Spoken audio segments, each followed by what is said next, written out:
తాము గాలి లెక్కలు చెప్పడం లేదని కాంగ్రెస్ ఎమ్మెల్యే శ్రీధర్ బాబు అన్నారు. జరిగిన వరద నష్టాన్ని ప్రభుత్వం దృష్టికి తీసుకొస్తున్నామని వివరించారు.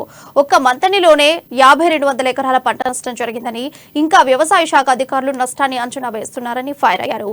కరెంటుపై చర్చకు కాంగ్రెస్ పార్టీ సిద్ధమే, కానీ ముందు వరదలపై తేల్చాలంటున్న శ్రీధర్ మంత్రి కేటీఆర్ కు సూచించారు. కరీంనగర్ జిల్లాలో పెద్ద ఎత్తున నష్టం వాటిల్లింది. దాదాపు 50 మంది వరకు మరణించటం, దాంతో పాటు చాలా మంది ఇళ్లలో నీళ్లొచ్చి ఇళ్లు కూలి సర్వం వరదల్లో మునిగిపోయి నిరాశ్రులై కట్టుబట్టలు కూడా లేకుండా ఇబ్బంది పడ్డ ప్రజలకు సంబంధించిన అనేక అంశాలు మనం పేపర్లో చూసినాం. చాలా మంది అధికారులు కూడా వారి దృష్టికి తీసుకురావడం జరిగింది. ఈరోజు అధికారి లెక్కల ప్రకారమే మన రాష్ట్రంలో 3000 ఇండ్లు కూలిపోయినాయని అంచనా ఇచ్చిండ్రు. భూపాలపల్లి జిల్లా గాని, ములుగు, కొత్తగూడెం, వరంగల్, పెద్దపల్లి, ఖమ్మం, మంచిర్యాల జిల్లాలో అనేక గ్రామాలు ముంపుకు గురైనాయి అధ్యక్ష.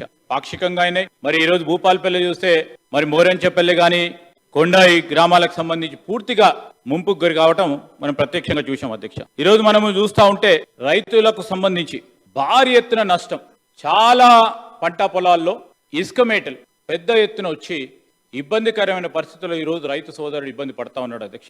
మనము ఈరోజు చూస్తే వ్యవసాయ శాఖకు సంబంధించిన అంచనాల ప్రకారం మరి గౌరవ ముఖ్యమంత్రి గారు, అదేవిధంగా రాష్ట్ర కేబినెట్ తీసుకున్న నిర్ణయం